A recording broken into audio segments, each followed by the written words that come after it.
Okay, guys, today we are going to go over Cyrano de Bergerac by Edmond Rostand, Act 3. So, just a quick recap of Act 2.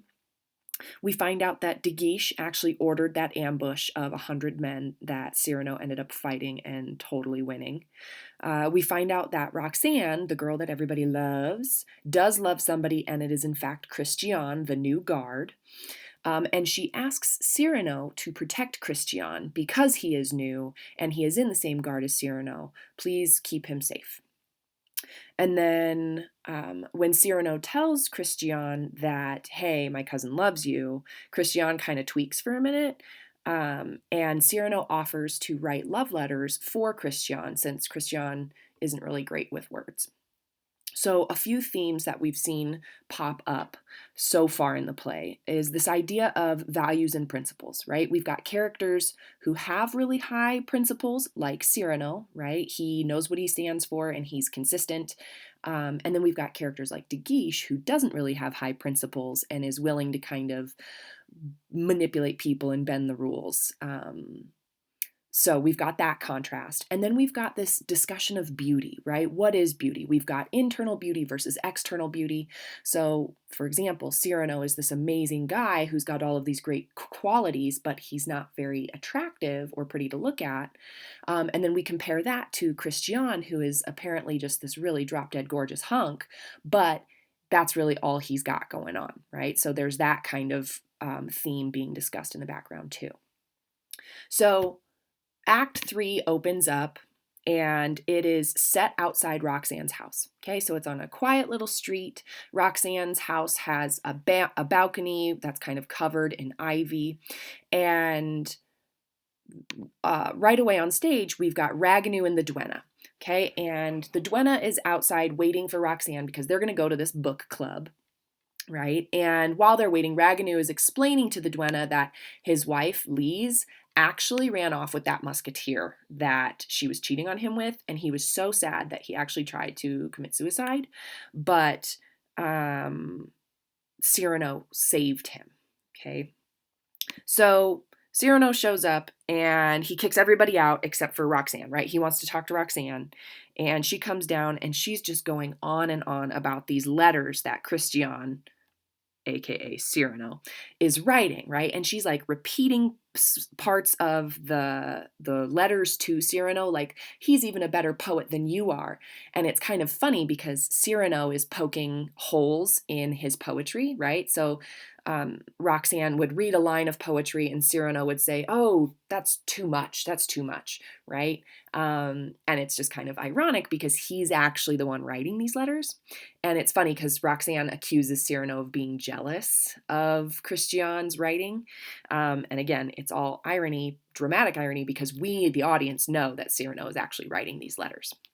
So they're outside chit-chatting, and all of a sudden, De Guiche shows up. So Cyrano goes inside and hides while De Guiche is out talking to Roxanne. And De Guiche is there because he actually came to say goodbye because he got promoted to colonel. And he, along with Cyrano's guard, are getting sent off to battle that very night.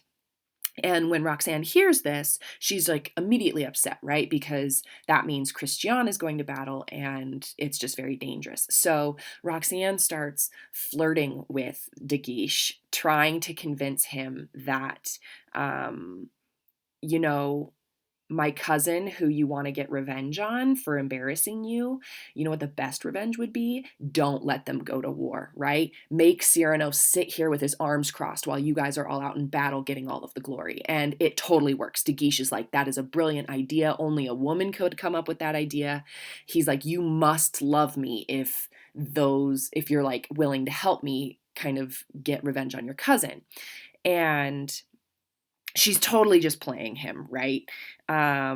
She doesn't actually love De Guiche.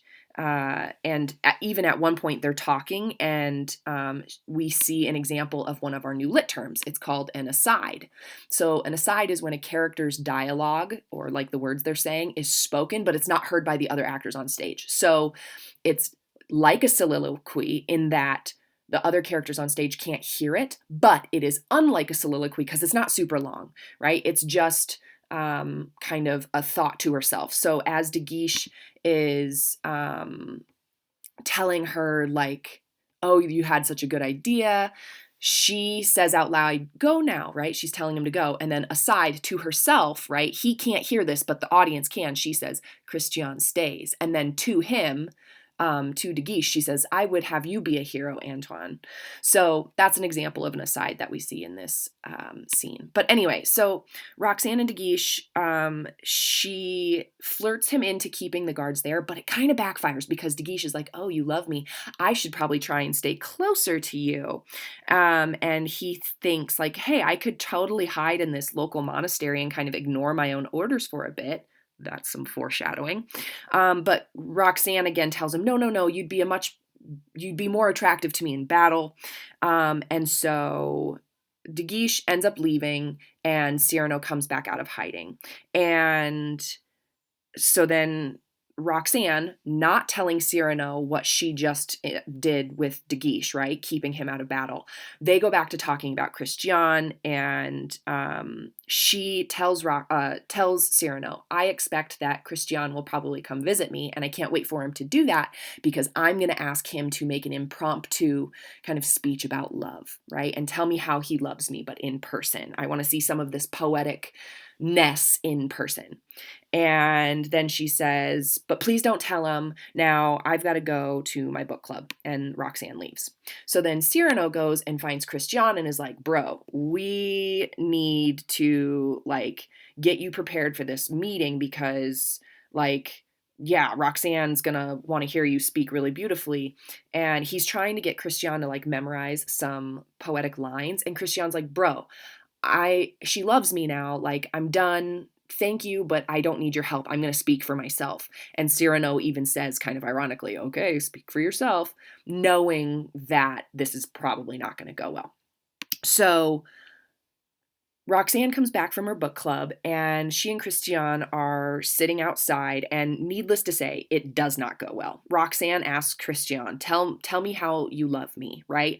And he tries, but all he can say is, I love you, I adore you, I love you very much, right? And it's just super simple compared to these really beautiful poetic lines that she's been used to reading. So Roxanne gets like really upset and is like, you don't love me anymore, obviously. And she leaves. And Christian, and like Cyrano comes in and is just like, well, that went really well.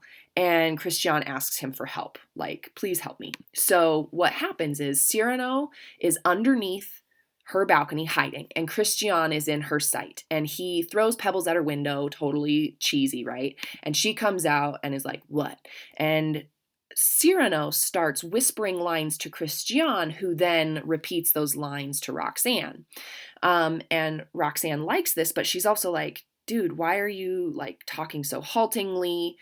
Because he's not able to say it fluently, right? Because he's having to wait for the lines to be fed to him by Cyrano. So Cyrano ends up just saying, I'll talk for you, right? He just kind of pushes Christian out of the way and he speaks to Roxanne, like he disguises his voice. And Roxanne is so moved by what Cyrano is saying that she asks, like, she gets a kiss from Christian, even though Cyrano doesn't really like that. And so as this is going on, this Capuchin priest guy shows up with a letter for Roxanne from De Guiche. And so she comes down, and the letter says that De Guiche did what he said he was going to do. He ended up kind of ditching his orders. He hid in a monastery, and he wants to come see her. And Roxanne is obviously, she's reading this, and she doesn't read it out loud, but then she pretends to read it out loud and says, oh, De Guiche wants you to marry me and Christian right away. And the Capuchin's like, what? That doesn't sound right. And then she pretends to read like a postscript, like a PS, saying, oh, PS, we'll pay you a lot of money if you do it. And so then the Capuchin's like, okay, sure, let's go do this. And so they go inside to get married, and Cyrano waits outside for De Guiche to get there to kind of distract him while this impromptu wedding is going on. So De Guiche shows up, and he's like hiding his face behind a hat, right? He's trying to disguise himself because he's supposed to be at war. And Cyrano actually like jumps out of a tree, and he's covered himself up as well, and he's pretending to be like this spaceman who just dropped from outer space and is like going on this wild, crazy rant about his experiences in space just to distract the Comte so that he doesn't go in and try and find Roxanne before the wedding can be complete.